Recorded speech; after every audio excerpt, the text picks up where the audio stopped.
Take command. Logan Paulson there. Craig Hoffman here. And let's talk about a Commanders offense that is the old tale of two halves, Logan. Not just because they switched quarterbacks at halftime, but it really was, from an execution standpoint, two very different teams.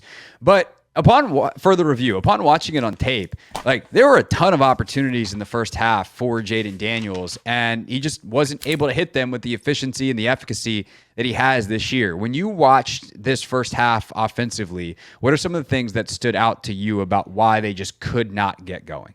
Yeah, and I really think it just comes down to not only Jayden Daniels, but like a general offensive inefficiency. If you look at the first play of the game, it's stick, or Patriot is what I would call it. So 5-yard out by the tight end, box fade by number 2, and then a hitch by number 3. And he is just a touch late to getting the ball out, right? And I think he could throw the stick to Zach, but I think he's reading the outside player, and the DB does a good job of breaking downhill, and so it kind of spooks him a little bit. And it was so funny when I watched. So on the sideline, you're kind of like, man, Jayden's not seeing it well. This is a tough game. And actually, when I went back and watched it, I was like, he's actually seeing it fine. It's just like he's seeing it fine. And again, like in that situation, you're trying to get the ball to the hitch. You think you read the coverage a certain way. The DB's breaking on the hitch. You get a little bit nervous because it's a long throw. It's from the far hash. So you pull it down. And again, you get a sack. Micah Parsons does a great job. But to me, that was I think that's the perfect play to encapsulate his day, so to speak, right? It's the ball. I know where the ball should go. In some cases, I'm throwing the ball where it should go, but I just missed the throw. And I'm not missing it dramatically. I'm missing it by inches in some cases. Tons of balls off receivers' hands in this game. And I think that was the thing. In the next drive, for example, it's 2nd and 15. They run this pass 15 Willie. So it's basically 12 personnel. The tight ends stay in. You get max protection, big play action fake. Terry gets a little bit bogged down on the release. There's some traffic, but he gets through. And Jayden, I think, to me, layers this perfect ball to space. And you're like, wow, what a read, what a throw. And it's just outside the fingertips of Terry McLaurin. And that was the whole day. That was the whole day, right? There was a hitch that was a little high for Terry. There was a comeback that was a little high for Terry. And on the review, I was like, actually, the ball is going to the right person. He's pulling it down when he should. It's just we're not getting these completions that have characterized his success throughout the season. We talk about him being so incredibly efficient, and then all of a sudden the efficiency's down for him, and the offense doesn't look as good. And I think that's the problem. And maybe a bigger picture problem heading into the playoffs, and we'll talk about this with the run game in a second, but when you don't have something else to go to and you're solely reliant on that quarterback position to be excellent, this is kind of what can happen, right? When we don't have the rushing efficiency, when the pass game's not there, and Superman doesn't have his cape on, and he's just a normal quarterback for the first half of a game, this is the result. Yeah, I think that's... Yeah, dead on. I mean, the third drive of the game is a great example of this as well. And a little mental mistake added in. Third drive of the game starts with 3:25 to go in the first quarter. They run this play action deep comeback. It's open. He overthrows Terry. Terry jumps up to try to get it. It goes off his hands out of bounds. Second play of that drive, Austin Eckler, it might be his first snap back. It's certainly his first, what should be his rushing attempt. It's a zone read. And it probably is going to be a handoff, and then Austin goes the wrong way. So Jayden very smartly is well, if the read was that the running back should have gotten the ball, I'm going to go where the running back was supposed to go. And he actually picks up 5 yards on what for most people would be a -4.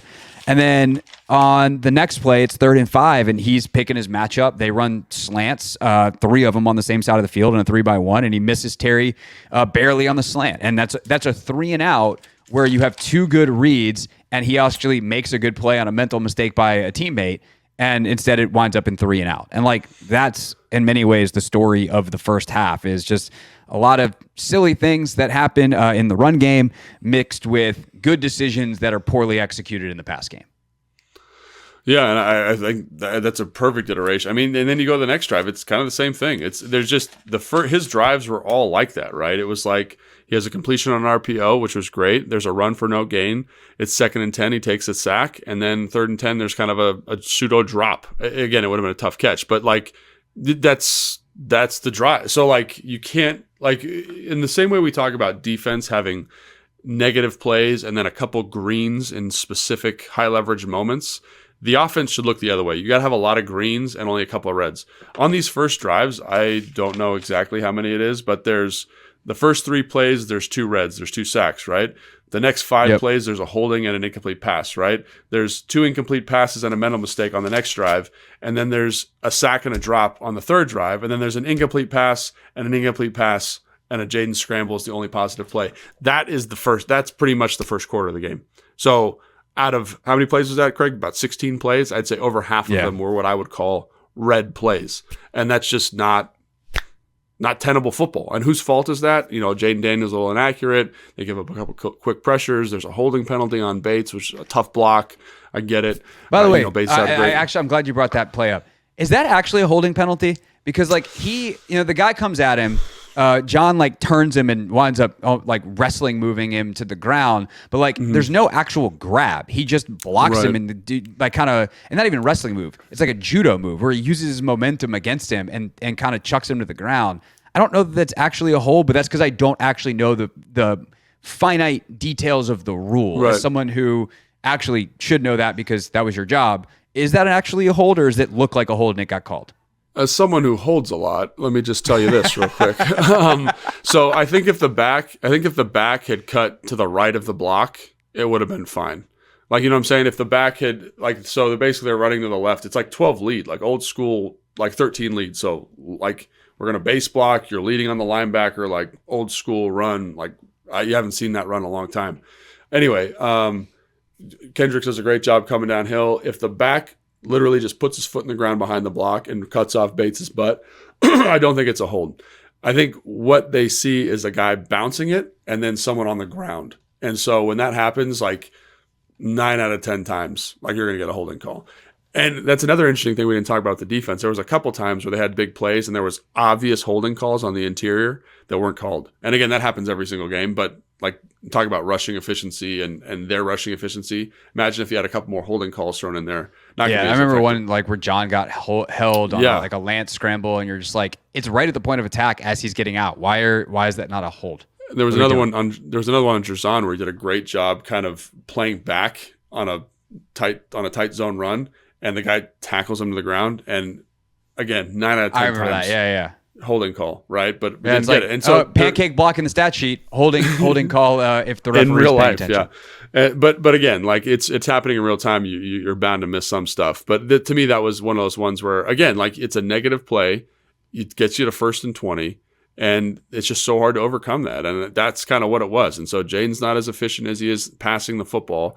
And again, if you think back to his kind of that doldrum period, I'm trying to remember exactly when that was, kind of Pittsburgh, Philly, where he wasn't. When he comes back, it really started with Chicago, where it comes back after the rib injury. So he gets hurt against Carolina, comes back against Chicago. They pull it out, obviously, and no one remembers anything being bad from that game because of the Hail Mary. But then you go Philly, Pittsburgh, Dallas the first time, really until the Tennessee game. Yeah, and I kind of felt like that. And again, that was where they were practicing a little bit less. He was practicing a little bit less. And I feel like that's kind of what this reminded me of. They're just a little bit off on some throws, and this is the result. And again, the rushing efficiency is not there to sustain it and kind of deleverage him. So it was kind of those things. Again, and it's not great insight. I don't know, if you're a fan tuning in. But that's what it is. The quarterback should have put the ball more in the receiver's hands instead of off the receiver's hands. And they should have run the ball. Offense. And they should have run the ball. Here's what I would say though. Yeah, I actually like the way that Cliff called it, and I think there's a ton of opportunities. I think so too. I think that's encouraging in a lot of ways. There are some guys open, and there's a couple of missed reads, I think, from Jayden, or things where at the very least he maybe stays on a receiver a little too long. There's one where he's really staring down Terry and he's got Ertz open over the middle, and you're just get to Zach. Just throw it there. I think I remember that one. And this is just, again, one of those kind of fun, football nerdy things, is if it's the play that I'm thinking of, Zach's running a high cross, right? Is that what he's doing? Do you remember? I think so, yeah. I'm trying to find it in the notes, but keep going. Yeah, and so basically, it looks like it's going to be open, but the backside... 11-19 second quarter. It's 2nd and 9. He wants Terry on an out. 86 is open, and he just never really progresses, and he pulls it down and scrambles into a -1 yard sack. Yeah, I don't remember that play. but like Zach's on the high cross. You're thinking of the right one. But yeah, so I think so what I was going to say is that like you're looking at this and you're like, man, that backside player, he's actually getting enough depth where I don't know if he can make this throw. And that happened a couple times where it's like he's open, but the backside player or the guy's driving on something, and you're like, man, like in the moment, I was like, he should have thrown this. But watching the film, I was like, I don't know if he should throw this. And this is actually like a better decision, a more understandable decision than I thought. You know what I'm saying? And it's just, and that was kind of a funny thing coming out of it, because I kind of was like, oh, he wasn't seeing it well. Like, that's why they didn't do it well. I actually thought he saw it fine. It's just, you don't make plays. And that's the thing that is the deciding factor. And I think a great illustration of that is when Marcus comes in, they throw the screen to Diami. They throw that little kind of quick slant to Austin, which kind of plays like a screen. And then he has the run for the first down. But then the next play is a huge completion to OZ, who makes an incredible catch. And it's one that he kind of, I'm not even going to call it a drop, but he had an opportunity, a similar one in the first half that Jayden kind of layered over the defender and he jumped up to catch it, but he drops it. And it's on the sideline kind of after like a little boot action. And that's not even talking about the reverse pass that he kind of flubbed. You know what I'm saying? So, but he makes this tremendous catch. And that's, two of them weren't made in the first half. You know what I mean? Right. And he drops what should be the easiest touchdown of his life on the Diami could not have placed the ball better, and OZ for some reason tries to overhand it instead of underhand it. And it's just like, I will say I was standing right behind the throw, which is one of the things about being on the sideline, which is like so fun. And that ball, it came out a little wobbly, but I'm not kidding. I've never seen a football do this before. Probably because he's left-handed and he's running to the left. It hooked like hard, like it almost looked like a punt. So I was like watching it, and I was like. And it kind of came out like it looked like it was coming right over OZ's head. And at the last second, it like tucks away. So I think he's thinking here. And then at the last second, he's trying to get back to the hands like that. But I would never have seen it. I was literally right behind it. And I was like, that is the craziest looking ball I've ever seen. That's the insight people come to the podcast for. We're like, I don't know, better throws. And then on what looks like the best throw of the day, turns out it's coming off like a Tressway left-footed punt. It came off like that. Maybe because he's running, I don't know why, but like it literally hard hook, and he should catch it. I'm not saying he shouldn't catch it, but I remember thinking like that is a tough ball because it's kind of fluttering and then it dives away. So one of those funny things I would never have seen if I hadn't been on the sideline. For sure. And like I don't know what you actually call this or what you would call this. In Madden, they call it shock option. Basically, you have 3 wide receiver side, outside receiver runs like a quick hook. Slot receiver is going to run the slot fade. And then number 1 is running, the closest guy is running an option route. So you can stop, you can go out, you can go in. Right. But like that outside quick hook, number 2 running the fade, the slot fade. That's the one that OZ hits, or Marcus hits to OZ. Right. Jayden's got one in the first half, same exact route concept, where he just underthrows Diami. And like, it's not a bad throw. Diami's gets hands on it, but like it's contested and it's knocked away. Yeah, really good play by the defender, actually. Yeah. But like, if Jayden can get that, we're out. Where Diami can run under it, like that thing's a touchdown. And like, it's the difference of a yard / the receiver making a hell of a play on one and not being able to make a hell of a play on another. But like that, in many ways, I think was the difference. Was Marcus operated in the second half with like this great precision on a lot of throws, and guys made a couple of plays that were dropped in the first half, either by Jayden or on a left-footed arm punt by Diami. That was actually a crazy. But I think that's a great point, because Terry drops a slant. Like Terry never drops a slant, and it's a little overthrown. It's in a tough spot. Dude, but then the catches Terry made in the second half, oh my god, incredible! I was just about to talk about that. So like, it's a slant. I think it's on like a 3rd and 4. Yes, and the ball is down behind him and away, and I've seen that ball. And dropped. He gets hit while he catches it. I've seen that ball dropped probably, I don't know, 9 out of 10 times, 19 out of 20 times. And he just makes a tremendous catch. And then there's that long dig that Marcus throws to him where he like dives in front of the receiver, the DB, as he's making the catch. So my point is that play was ridiculous. I'm like, how did Terry, like, if that both happened of those catches were crazy. If you were the defense in Madden and you had that catch made on you, you would rage quit. You'd be like, this is BS. I'm starting this game over. 100%. But the reason I bring that up is Terry has, I don't even know if they're drops, but like even on the comeback, like we've seen Terry make that catch where he jumps up and the ball goes between his hands. Like that's tough. And then he makes three, if you count the touchdown to win the game, 3 of the best catches you'll see all season, just straight catches, right? And then those plays weren't there in the first half. And so there is a little bit of variance. Could the quarterback be better? But also dudes just went out and were like in baller mode for Marcus Mariota. And Marcus Mariota was in baller mode, but like they were actualized because literally 3 of the best catches you'll see all season. And Terry just was on one in the second half. And that's why he's one of the best receivers in football. But I guess that's what I'm saying. It's like, even when the quarterback's struggling, earlier this season, there's been times like this where the guys have made plays for him. And here it just didn't fall, which is nobody's fault. And in the second half, you get guys, Ozzie making a great catch, Terry making 3 or 4 great catches, Diami making plays, right? Like they were able to stack stuff because the whole offense was kind of playing with more continuity, which was great to see them supporting Marcus like that.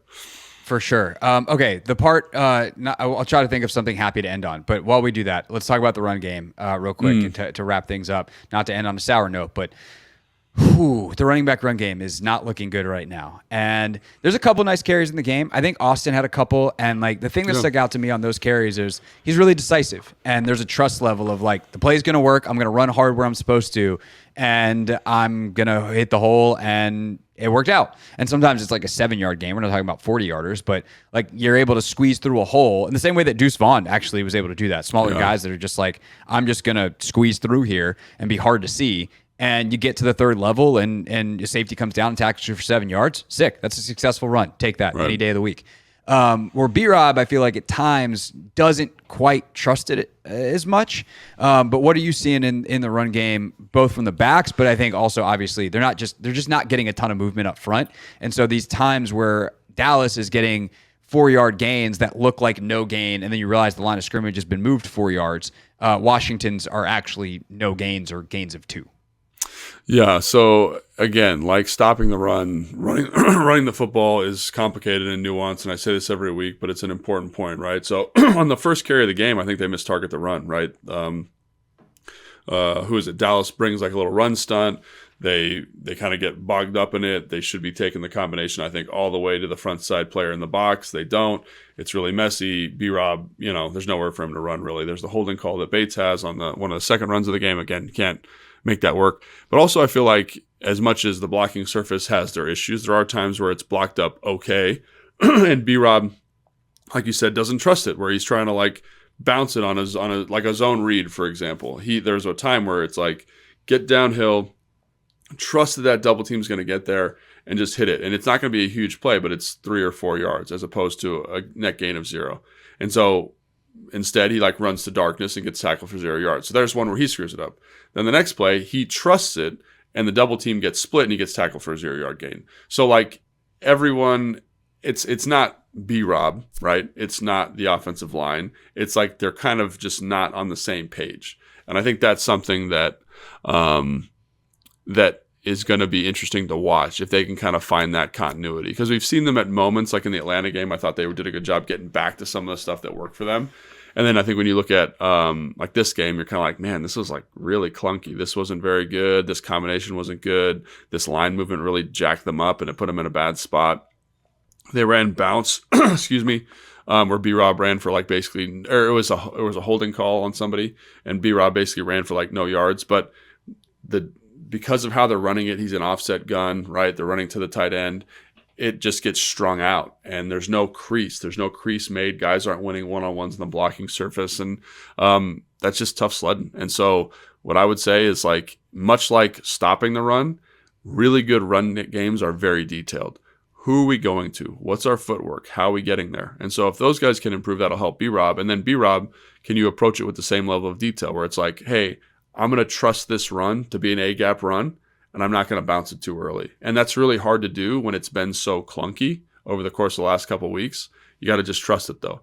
And if that's my message as the offensive line coach, Anthony Lynn, the running backs coach, I'm just saying, hey man, it hasn't been super clean all the time, but we can get it clean. And when it's clean, you got to make sure you're hitting the right spot. And I think you saw, like, I like the word you said, trust, right? Austin's really trusting it, and he ran with confidence. And I felt like B-Rob wasn't always trusting it, and there were times where he wasn't running super confident, and it makes total sense as to why. I think he feels probably a lot of pressure. I would assume, I haven't talked to him, but I would assume there's a lot of pressure to be like, get the running game going, get back to what it was early in the season, and right now it's not there, and so O-line needs to play better, blocking surface in general needs to play better, B-Rob needs to play better, and I think that's just the nature of the inefficiency.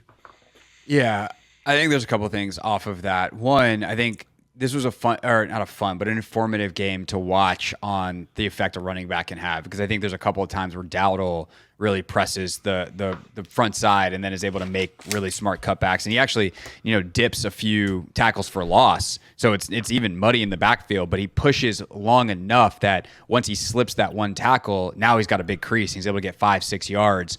There's one where I remember he makes Jalen Holmes miss. There's another where he makes Luvu miss, and like these are really good cuts, but you press it enough that maybe your offensive lineman can get a piece, and that is enough to avoid the tackle for loss versus slowing your feet, like trying to juke a guy in the backfield. It's like just press one hard cut, and maybe you can get, Dan talks about the art of breaking tackles, and like you can kind of get on someone's arm instead of in the middle of their body. Sure. And that's enough to get out of the backfield unscathed, and then everyone else has done enough that you get 5-6 yards out of it.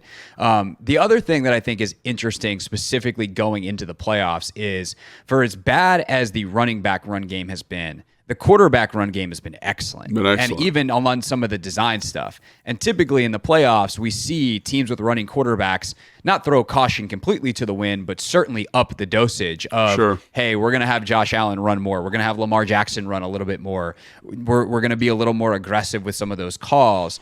And I do wonder if they will run Jayden more in the playoffs, and if that threat / that potential success can open the running back run game back up, because teams are really going to be scared of Jayden ripping off 20-yard runs on a regular basis with, John Bates or Ben Sinnott out in front on some arc option type of play. No, I think that's a great point. I think that's something that it's always a trump card. It's always a trump card. I think I was watching Dallas, and they had a run with Trey Lance on the perimeter, and I just was like, there's no good answer here, right? It ended up being like a 10-yard gain, and I think they actually handed it off to the running back. But basically, they brought someone across the formation. Jeremy Chin, or the DB has to match the person coming across. Mm-hmm. Trey Lance boots out.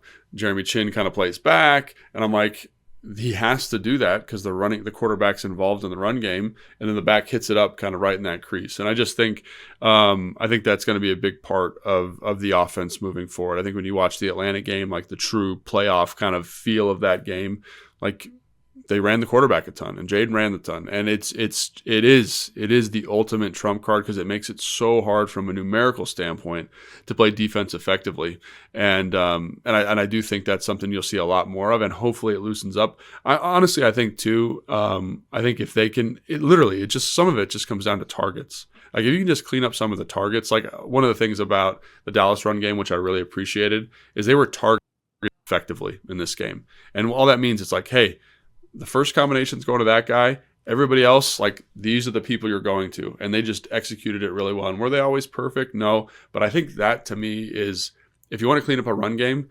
really get coached up on the targets. And one of the things about the stuff that Cliff does, and it's great, and it's super effective, when you motion a lot before the run, it makes some of those targets harder, right? It makes some of when you're running novel runs and they present a new front, it makes the targets harder. So what I would kind of say is, like, can we find something where the guys feel extremely comfortable and just like, hey, we've run this 1,000 times, we know how to target it, and it's not going to be the best, but at least the floor of the run is going to be a little bit higher. And then we get those 3-4 yard carries like we were earlier in the season. So kind of juxtaposing the two rushing attacks, like the back was excellent, right? But I think the back's also excellent because he understands where the blocking surface is and who's getting blocked and how he can maximize the run. And so I think that's something I would just kind of keep an eye on. Quarterback runs, targets on the runs, and I think that'll raise the efficiency heading into the playoffs. Yeah, no doubt about it. Obviously, it's personnel they've seen before as well, which is both good and bad because you're familiar, but it's bad because the personnel is Vita Vea and Kalesh Kancey against Tampa. So definitely some challenges there. But we'll see how it goes. We'll preview it all on Thursday.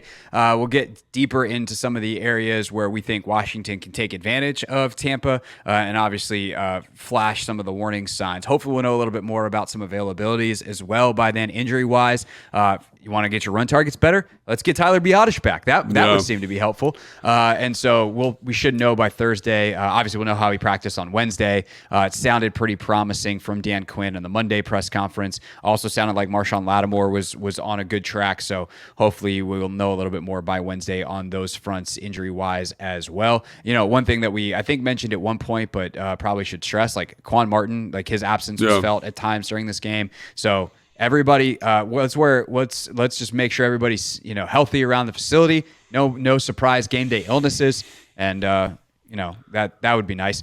And we'll preview the X's and O's of it all on Thursday. Thanks so much for listening and watching to Take Command. Like and subscribe if you are watching us on YouTube. Obviously, subscribe or follow if you are listening to us in audio form. Whatever the magical button is on the app that you're using.